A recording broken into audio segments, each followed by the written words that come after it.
సర్వవాంఛా ప్రాప్తిరస్తు.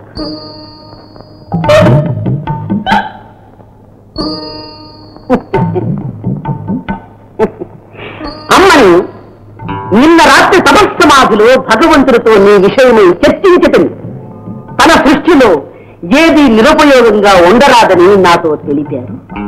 తన చీమ నుంచి గున్న ఏనుగు వరకు, ప్రతి పాప నుంచి పండు ముసలి వరకు అన్నిటికీ ఏదో ఒక ప్రయోజనం ఉంది ఉంది అని నాతో నొక్కి ముడిగారు. అంటే స్వామి, అంటే మానవ జీవితం వృధా కావడం విషాదకరమని నాతో వక్కానించారు.